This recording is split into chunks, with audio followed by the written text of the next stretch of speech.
I think in a very real sense, the Jewish people are in peril today in a way that they haven't been for a very long time. And the comfort level that anti-Semites have today in expressing their hatred of the Jewish people and the Jewish state is something that we simply haven't seen, certainly not in my lifetime. I don't know if many of you may have read today that Oliver Stone just had an anti-Semitic rant in an interview with the Sunday Times of London, where he belittled the Holocaust and talked about Jewish control over U.S. foreign policy in his trademark conspiratorial manner, essentially saying that the Jews have hijacked the United States and have made too much of the Holocaust. And this is, of course, a man who has a father who is Jewish. At any rate, it's important not to be taken in by people's last names, obviously, when they're spreading lies about the Jewish people, which is, again, one of the reasons why it's so important to remain very informed about what's happening today, because only an informed Jewish people is going to be able to wake up in time to prevent terrible things from happening. And I think that when we talk about what things may happen, we have to recognize that there is really only one issue today that is of concern to the Jewish people in a very real and existential way. And it is not whether Israel will or will not pass a conversion bill. It is not whether Fatah leader Mahmoud Abbas will or will not sit down with Prime Minister Benjamin Netanyahu and talk about the partition of the land of Israel. There is only one issue that matters today, and that is the issue of whether Iran will or will not acquire nuclear weapons. Nothing else is important. Everything else pales by comparison, because if Iran is allowed to acquire the means to cause genocide, everything else will change in a way that we will find almost unrecognizable within a very, very short period of time. And before I get into exactly what will happen if Iran acquires a nuclear weapon, we have to think about where we actually stand today on the issue. And Iran, depending on who you ask, is either months away or perhaps a year or two away from developing a nuclear arsenal. They have already, according to their own sources that came out a couple of weeks ago, they admit that they have enriched 20 kilograms of uranium to 20% enrichment, which takes them a stone throw away from weapons-grade uranium, a quantity sufficient to build 2 or 3 nuclear bombs. As far as ballistic missiles delivery mechanisms are concerned, Iran has, in the past year, launched 2 satellites into outer orbit, which means that they are well on their way to developing ICBMs, intercontinental ballistic missiles, that will be capable of attacking this country, as well as the former chief of Central Intelligence, James Woolsey, pointed out in an article in the Wall Street Journal about 10 days ago. The Shiab 3 and 4 ballistic missiles that the Iranians have already developed and are currently fielding in their arsenal are capable of attacking Europe. And of course, those missiles as well threaten not only the state of Israel, but every single country in the Middle East. And it's important to recognize that, because we think a lot about the danger that an Iran with nuclear weapons would constitute to Israel, which is important, but it's important also to understand that an Iran that has nuclear weapons will essentially be able to rule the Middle East. And, some people, unfortunately, in this country, as well as in Europe beyond, are having a conversation about whether Iran can or cannot be contained, whether a nuclear arsenal in the hands of Iran's theocratic government and their Revolutionary Guards is something that you can compare to the nuclear arsenal of the Soviet Union during the Cold War. And former U.S. Ambassador to the UN, John Bolton, who appeared at a conference with me in Aspen last week, made a very important point. He said, with all the criticism that one must have of the Soviet Union and the fact that it was indeed the evil empire, the fact of the matter is that that evil empire was ruled by atheists. And as atheists, they were not at all concerned about the world to come, which they didn't believe in, which meant that they were essentially not suicidal, that they believed that the only rewards that they could have in life were in life itself. In stark contrast to the atheist Soviets, you have the theocratic Iranians who believe that their rewards will come in the next life and not in this one, which means that life is essentially unimportant to them. It is not sacred. Death is sacred. And somebody who sanctifies death is a completely different kettle of fish than somebody who sees nothing beyond this life. And it means that a person who sanctifies death and also develops the means to carrying out mass murder is somebody who cannot be contained, somebody who cannot be trusted with the means of causing mass death, of causing genocide. And what in fact would happen if an uncontainable Iran acquired the means to cause massive death in the region and throughout the world? I think that there are three things that we can look to in a world in which Iran, under the Mullahs, has nuclear weapons. First is massive destabilization in the Middle East and throughout the world. Second is a realignment of the states throughout the region, throughout the Middle East. And the third is nuclear proliferation, the likes of which we have never seen. So what do I mean by destabilization?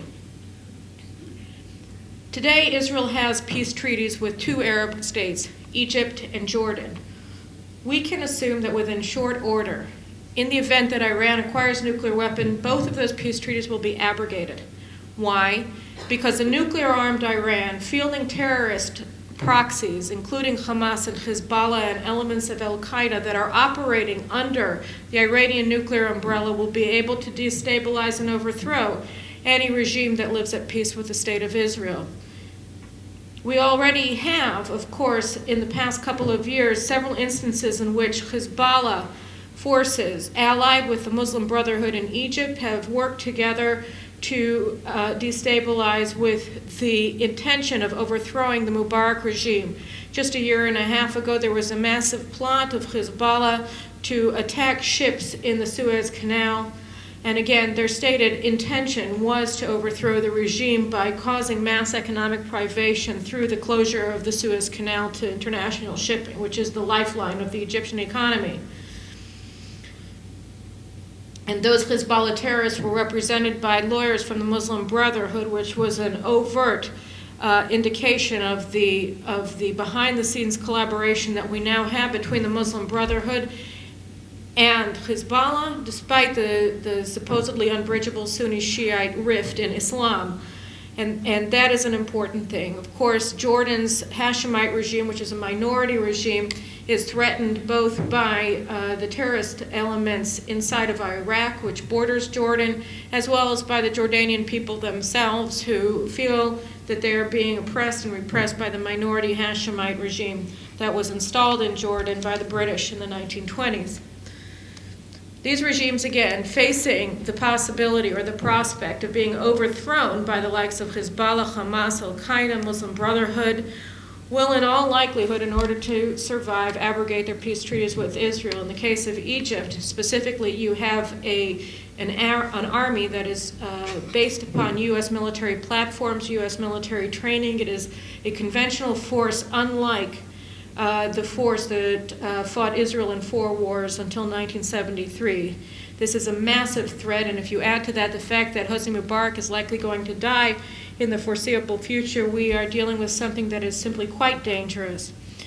Aside from Egypt and Jordan, of course, the Palestinians will end any prospect of peace with Israel, not that there is one today.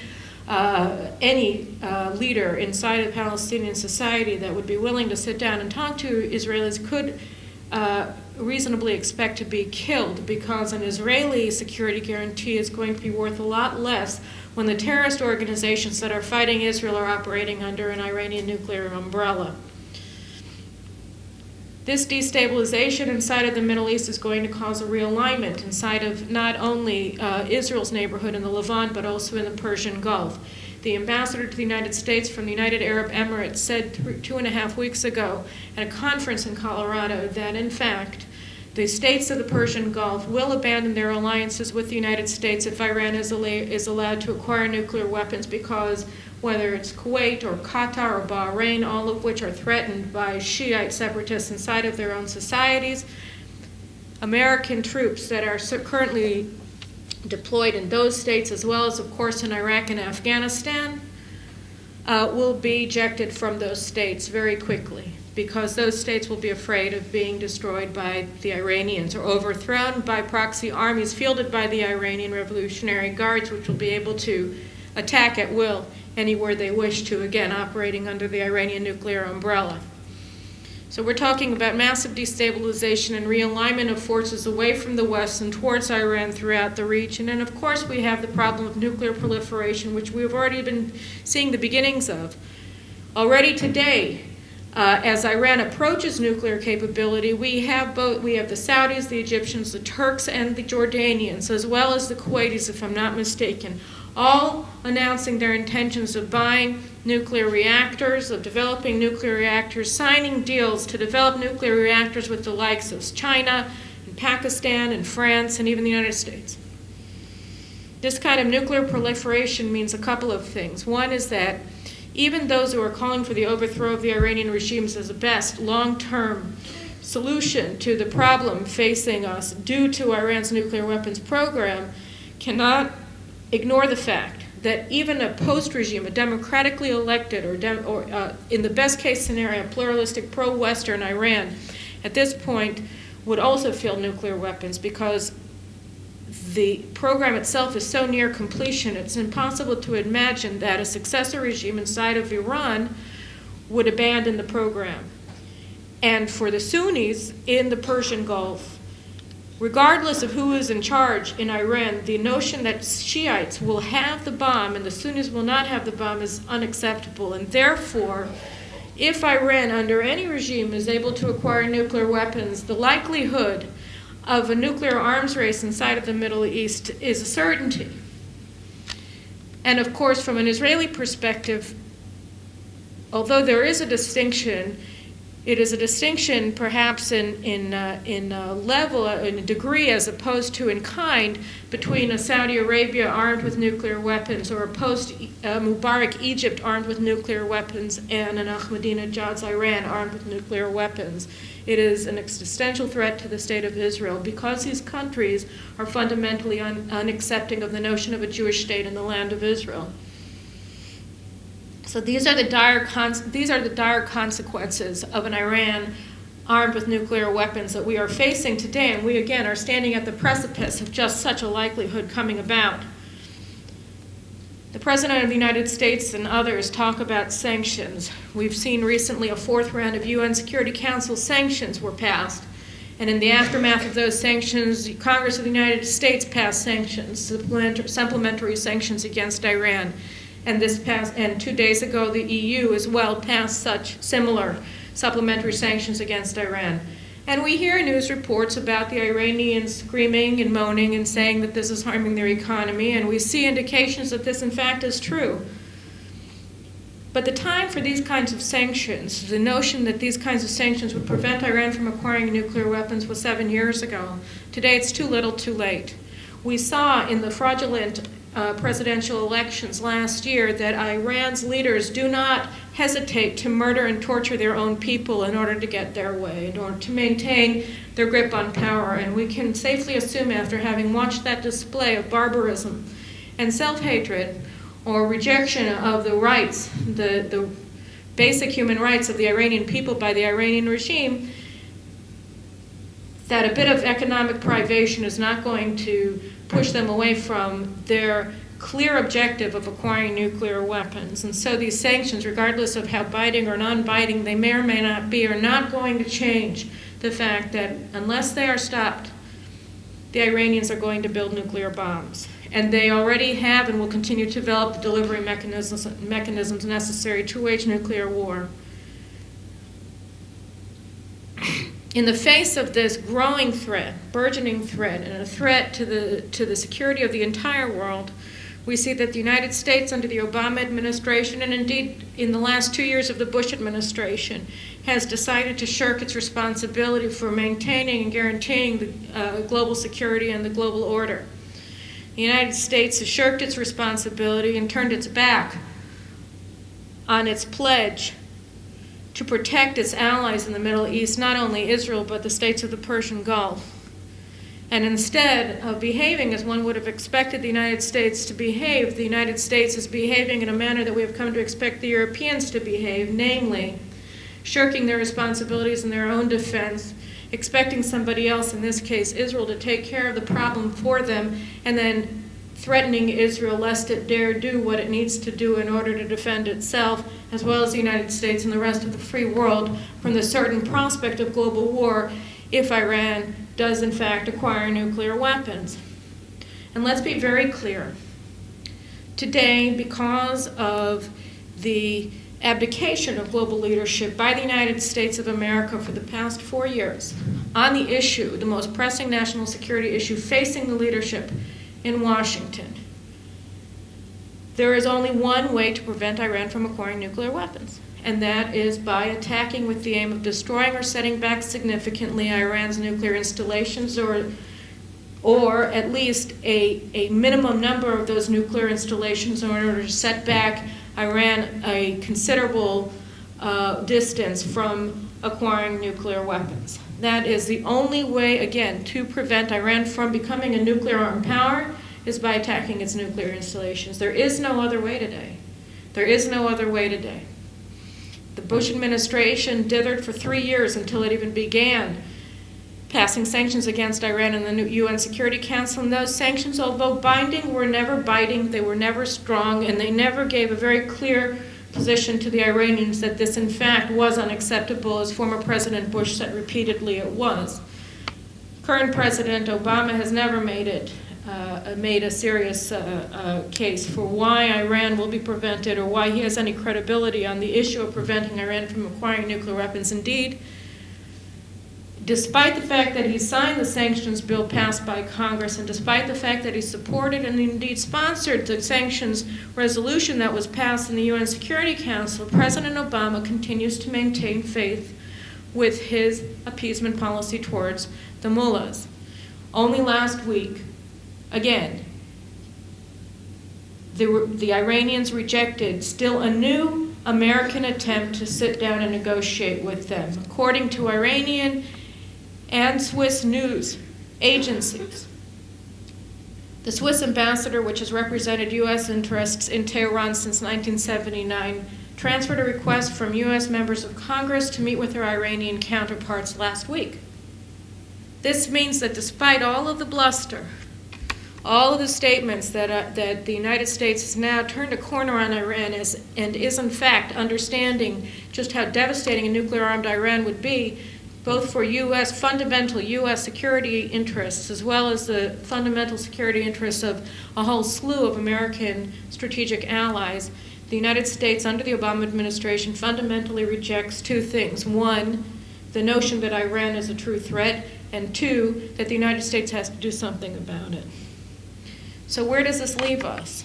If we want to avert the sure future that we will face, a future of massive war and massive bloodshed, the likes of which we haven't seen in 3 generations, there's only one possibility, which is that Israel will attack Iran's nuclear installations. And as we all know, if Israel does in fact attack Iran's nuclear installations, there is an all but certainty that a regional war will follow.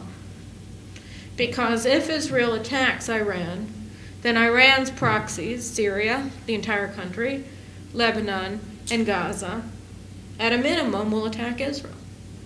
It's what they've been training to do. It's what they've been arming to do since 2006 and before that as well. Israel will face an intense onslaught against its civilian population at a minimum, with missiles that are capable, with conventional payloads, of wreaking havoc on the entire country from Metula to Eilat. Again, because of the failure of the international community to stop the proliferation of ballistic missiles to terrorist armies throughout the region, Israel today has more, in absolute numbers, more missiles pointing at it than any other country in the world. Tiny Israel. And it is likely that a large number of those missiles will be shot at Israel. And these are not little missiles. These are missiles that are capable of bringing down the Israeli towers in Tel Aviv. And that is in the best case scenario that we're looking at missiles being shot at Israel with conventional payloads, because we know, of course, that Syria has biological and chemical weapons already. At any rate, this is the threat that Israel faces. And it faces it essentially alone because the United States has decided that it is pretty well willing to accept Iran acquiring nuclear weapons. Now, as for Israel, when we talk about the threat that Iran manifests to the entire world, we understand that one of the reasons why the entire world, and specifically the United States, which is of course the only country in the world that might have been expected to do something about this, the thing that differentiates Israel from the rest of the world is that we're first on the target list. We are facing a genocidally anti-Semitic regime in Iran. The Iranian people may or may not hate Jews, but it is absolutely clear that everybody in a position of power in Iran does, and does genocidally so. We see that these Iranian mullahs who want to wipe out the Jewish state and want to eradicate the Jewish people, or allow us to live as subjugated minorities who live at the whim of people like Ahmadinejad, we see that they are amply assisted by the left throughout the West. I didn't see, but my mother was telling me that yesterday on Fox News Sunday, Howard Dean was on, and he was comparing conservative journalists to the Iranians. And this is the kind of dementia that has really seized very influential circles throughout the American body politic, particularly on the left. And again, I return to Oliver Stone, where I started, saying that Jews control America, Jews control U.S. foreign policy, and that we use the Holocaust as a whip to try to keep the Goyim in line. This is a man who has 3 Oscars, who puts out movies on conspiracy theories like some people put on a new pair of shoes. And he's listened to, and he's influential, and this is the kind of bile that he's spewing, along with a lot of his friends. And again, these views have taken root in very influential circles throughout this country. So what does that really mean? I think that it means something for the Jews in this room, and I think that it means something for every single Jew who cares about the survival of the Jewish people, and I think it means something for every single non-Jew who supports Israel and believes that Israel is in fact the front line of defense of the free world against the powers of barbarism that are attacking us. And I think that what that requires from every single person in this room and every single person who understands that Israel is something that must be defended because of what it represents not only to the Jewish people and what it means for Jewish survival, but what it means for the survival of the very notion of human freedom. And that is that every single person who understands what is at stake must make his or her voices heard today. Must make his or her voices heard today ahead of the elections to the U.S. Congress, must make his or her voices heard today regardless of what's happening in American politics or in European politics or in Israeli politics. And those voices have to say, we stand with Israel. And we understand that if our leadership is abdicating responsibility to the survival of the free world, and Israel is standing up and taking up the slack, then it is Israel that has to be defended at all costs. And if our leaders want to tell us that there's something wrong with Jewish power, we want to tell our leaders through our congressional representatives and in our own voice that this will not stand. That we, and specifically, that we demand that in the event of a regional war, that the United States of America will resupply the Israel Defense Forces with whatever armaments are necessary to maintain the defense of the State of Israel. Moreover, that there should be absolutely no linkage between the survival of Israel and anything else. That the survival of the Jewish state and the prevention of Iran's acquisition of nuclear weapons is more important than anything else. It is not linked to a peace process or lack thereof. It is not linked to anything. It is not linked to where Jews will or will not live. It is linked to the will of the Jewish people to survive, and that is all.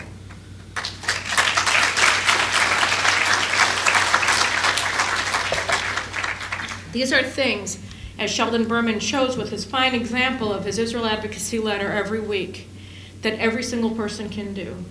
Bringing these issues to the forefront of the public debates both on a local level and on a state level, on a city level, and on a national level, is in fact, I believe, the responsibility of every single person who understands what is at stake. For too long, we have been blinded by media that has simply hidden reality from view. And we have to say this will not stand. We have to say we are being ill-served by those who are supposed to be informing us. And we have informed ourselves, and we understand that we are not going to take this sitting down. And let's remember for a second something about the Baltimore Jewish community in particular. If I'm not mistaken, the Baltimore Jewish community was at the forefront among American Jews who were demanding that the Roosevelt administration in the 1940s do something to save the Jews of Europe. It was the Baltimore Jewish rabbis, it was the rabbis of Baltimore who spearheaded the initiative to demand that the White House form the War Refugee Board in 1944, which was the only action that the United States took that actually saved European Jews.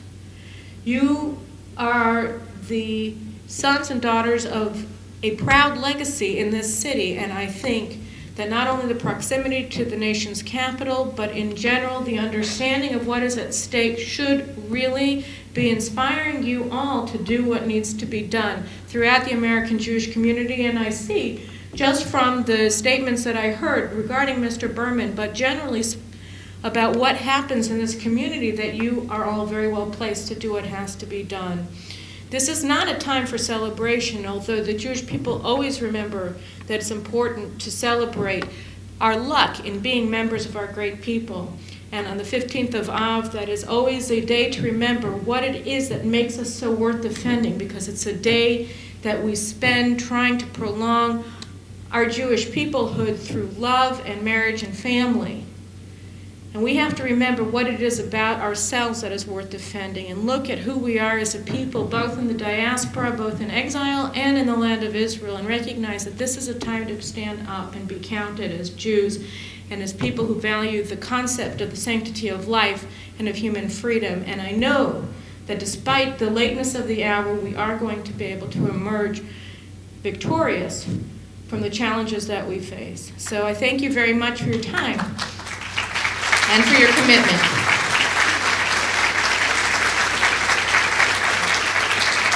Any questions? Yes.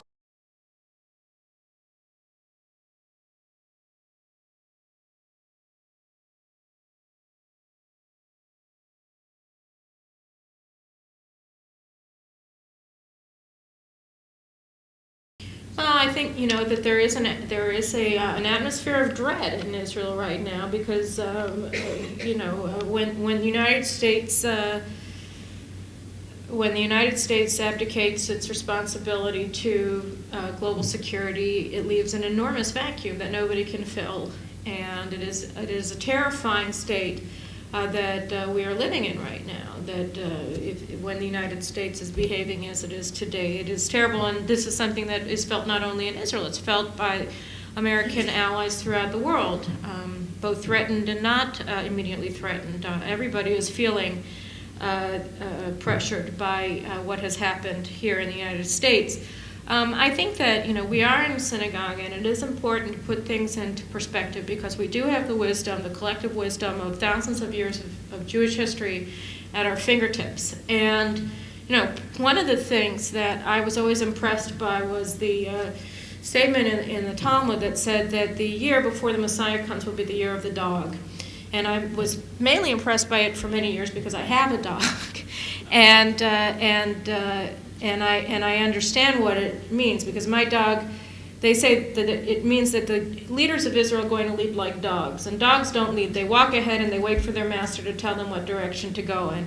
Anybody who has a dog understands that their dog goes ahead, and anytime it comes to anything that could be either turn or going straight, they wait to see which direction their master is going, and then they continue to follow from ahead.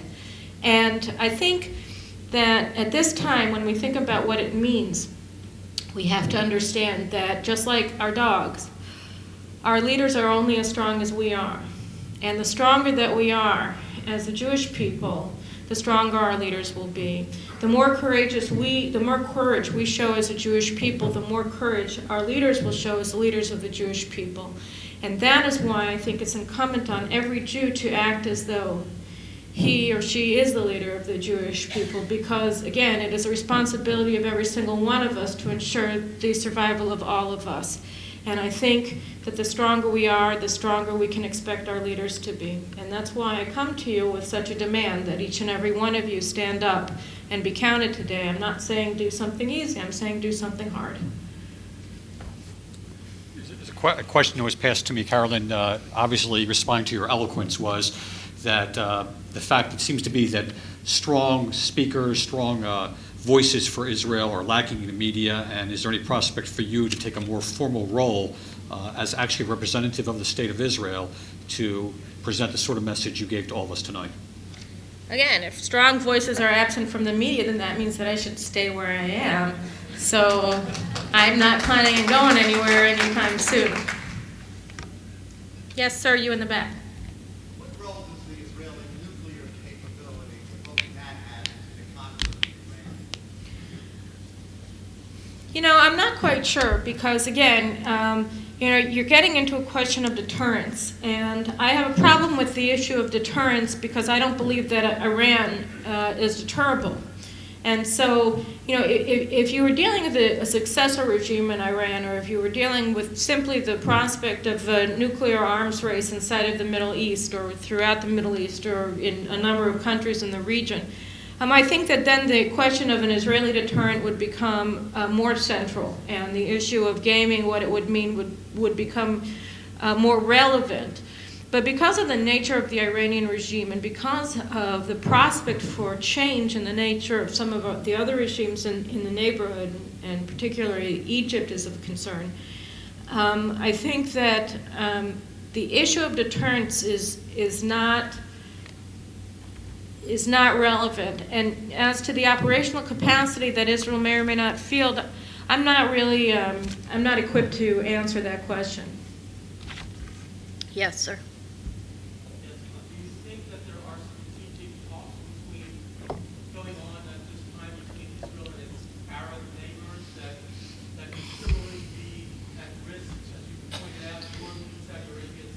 Well, I know from reports in various Arab newspapers that have surfaced over the past several years that the states of the Persian Gulf, at a minimum, are praying for Israel to attack Iran.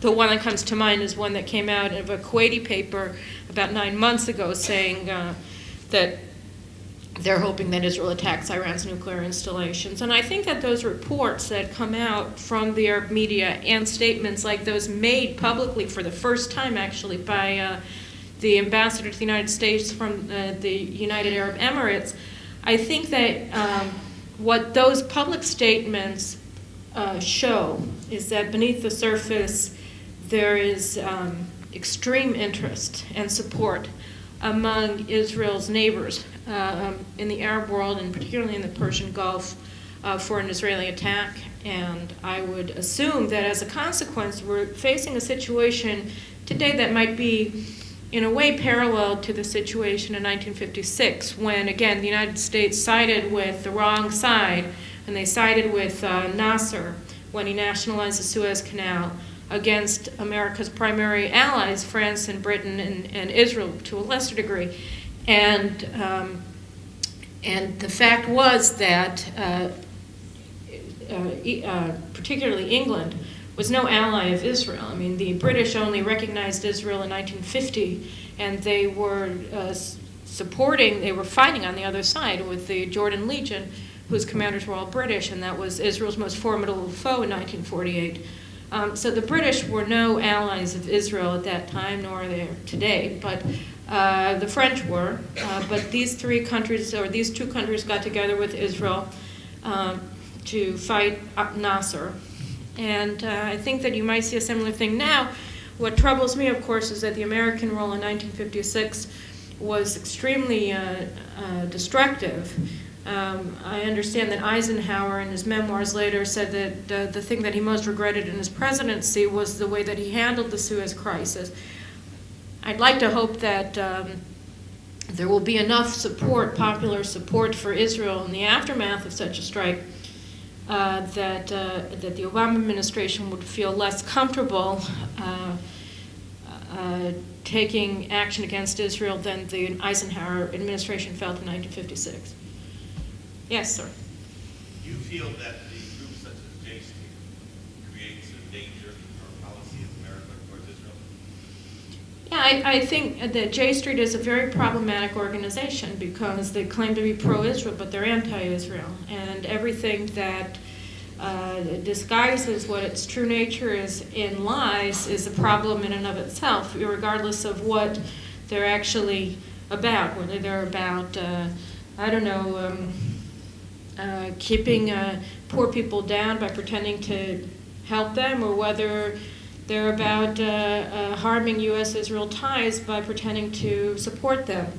And I think that what J Street is also doing is it's serving a very important function in dividing the American Jewish community, in producing voices with Jewish names who can always be depended upon to attack Israel when Israel most needs to be supported, and in so doing intimidating those who would stand up for Israel. And again, that's why I say that when at this time it is absolutely vital for everybody who understands the dangers to stand up.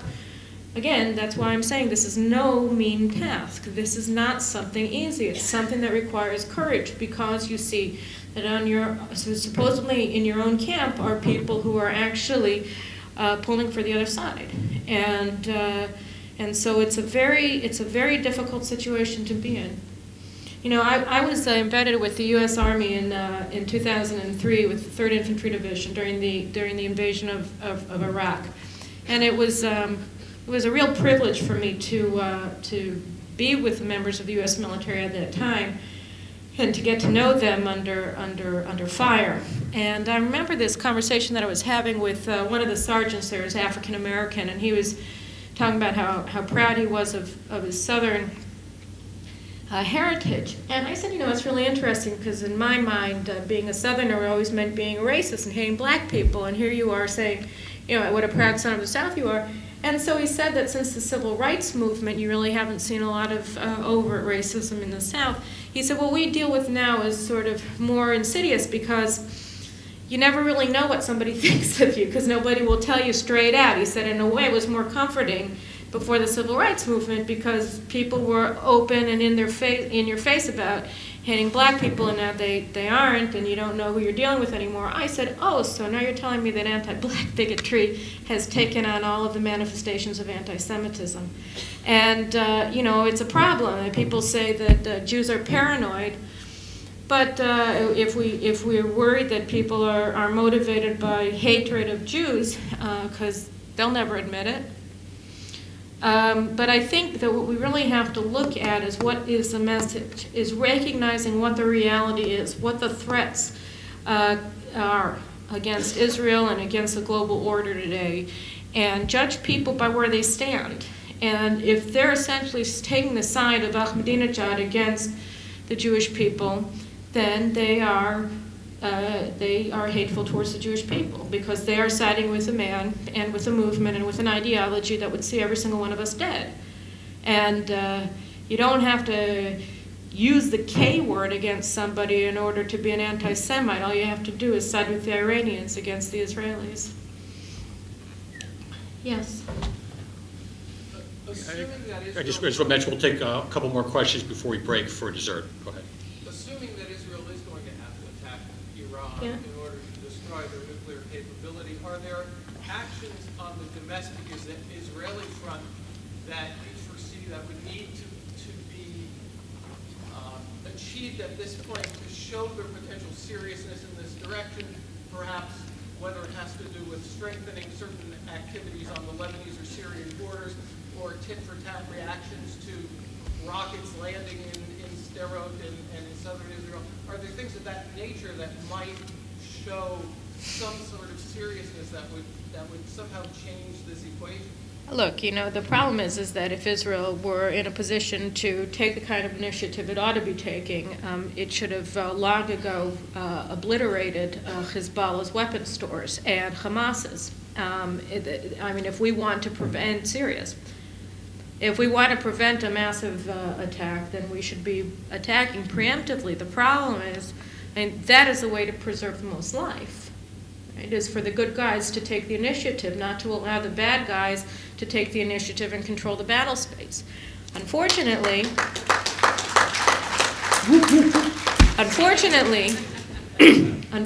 the problem is that the political climate that we're dealing with today is so hostile to Israel on every single level that that we send. To our great, humiliation, our naval commandos onto a terror ship with paintball guns. And as a mother of a son, I tell you what, when he goes into the Army, he's sent into battle with a paintball gun, the chief of staff is going to have to worry about a threat from me. Because you just don't do that. I don't think you do that. But the problem is that we have become so cowed by this sort of delegitimization of the right of Israel to defend itself that we have, in a way, contributed to our own imperiling. And that, to me, is a very disturbing thing as an Israeli, because these are our lives that we're talking about. We're talking about our lives, and that should come first, I think, for any country. If you truly care about the lives of others, you show it by, first of all, safeguarding your own. So, yes? I hate to sound political, but I'm going to be. Oh, I'm not political at all. Under the present administration, Yeah, who ran for change, we're getting change. that's exactly what I was going to say. Are we happy with the change? How's that hopey changey stuff coming for you? Right. And if we're not happy with the change, what do we do about it? How do we do about it? Somebody recently called for impeachment. That ain't going to happen. I think that what you do is you stand up for your own interests and you stop worrying about the interests of other people. I think that you stop dealing with irrelevant issues and you start dealing with relevant issues. You stop thinking that the thing that you should be voting on is whether you're for or against partial birth abortions, or whether, what are these other things, homosexual marriage. These are not issues that should be dominating the attention of America's Jewish community today. I do not think that these are the issues that should be of paramount importance to anybody, regardless of how they fall on these issues. Unfortunately, we've seen over time that this kind of dementia that has taken over the American media discourse has also taken over the American Jewish communal discourse, and it is a very big problem. It is a very, very big problem. And what should you do? Let's be political about it. Well, my first and really only rule in politics and interpersonal relations and whatever is be good to your friends and bad to your enemies, because then people will want to be your friends and they won't want to be your enemies. You should support the people who support you, and you should oppose the people who oppose you, and it is simple as that. We'll give the last question to our honoree, Sheldon. In the last month we were in Israel, the lot has been talked about the potential of making a deal with Hamas for the release of Gilad Shalit.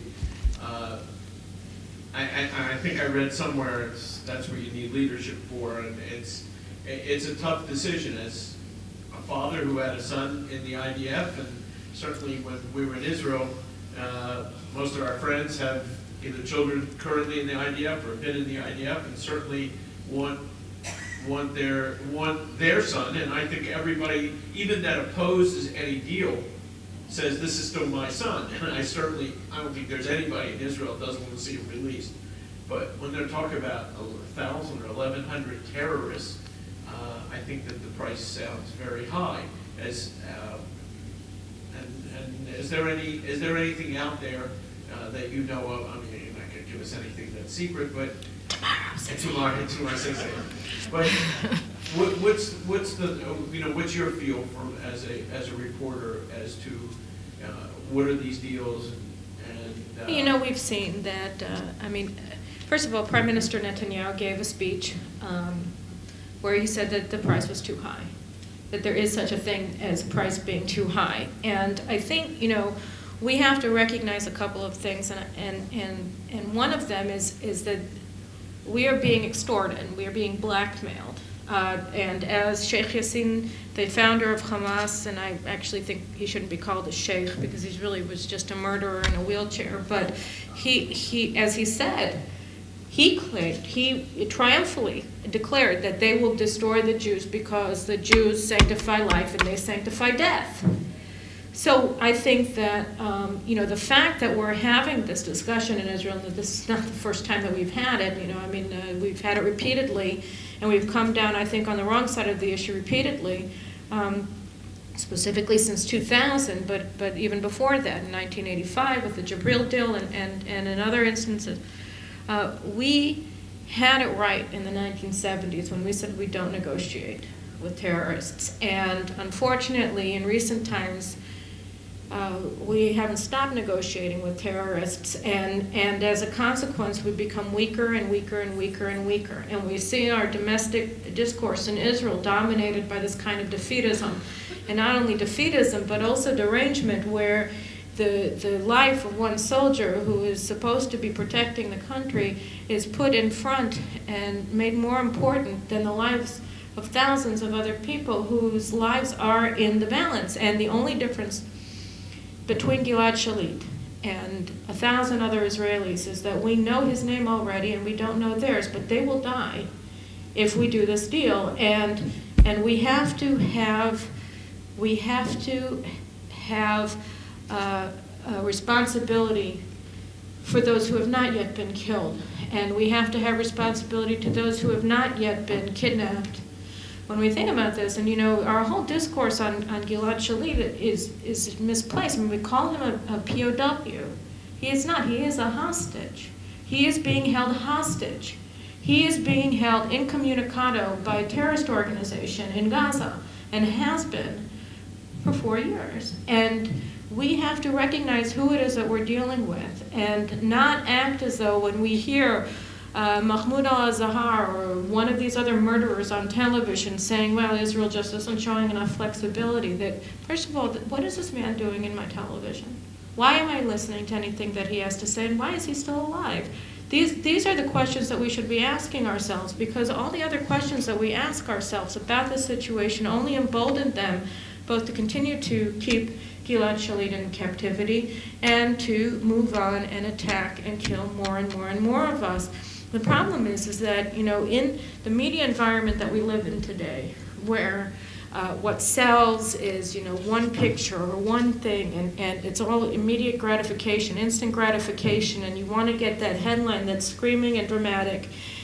What ends up ensuing is not a reasoned debate about current affairs, but rather who can show you more blood and guts, who can pull your heartstrings more effectively, and that kind of environment that dictates our discourse is really devastating for national morale and for national rationality. And again, I say all these things not as somebody who, God forbid, thinks that Gilad Shalit should remain in captivity, but when I hear Gabi Ashkenazi, the chief of staff of the IDF, saying that we should make the deal, I really wonder about this man. I mean, he sent the entire army into Gaza in December of 2008, and he came out without Gilad Shalit, and I just wonder, how does he dare show his face in public, let alone to claim about what we should be doing about a soldier that he failed to rescue? So, it's a very, very problematic situation. But to end on an optimistic note, I think that, I know that the Israeli people are an extremely strong people and resilient people, and we understand what stands in the balance, which is why I think a lot of Israeli leftists even are so disturbed by Barack Obama and why his approval ratings among Israeli Jews is so low. It's because we fundamentally understand in Israel that the responsibility of Israel is to ensure the survival and the prosperity of the Jewish people. And we will do what we have to. We will do what it takes in order to ensure that that does, in fact, come about, that the Jewish people survive. We did not establish the State of Israel. We didn't build it. We don't live in it. We don't pay huge taxes to it in order to watch it destroyed. And we're not going to go gently into that good night.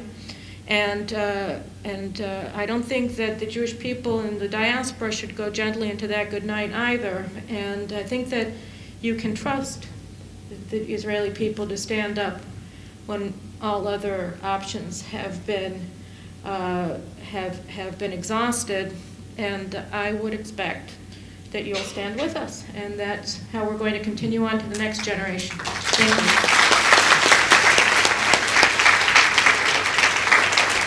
Thank you, Carolyn. Please stay for dessert, a beautiful dessert in the back. A Marav service right here in the sanctuary at 9 o'clock. Thank you, Carolyn. Time-wise, okay? I know we went a little bit late, but yes. So let me know. Are you going to stay around? Are you ready? I have to go to the bathroom. Okay, so I'll catch you again and get you checked on there before you leave. So Do you want to get one picture here?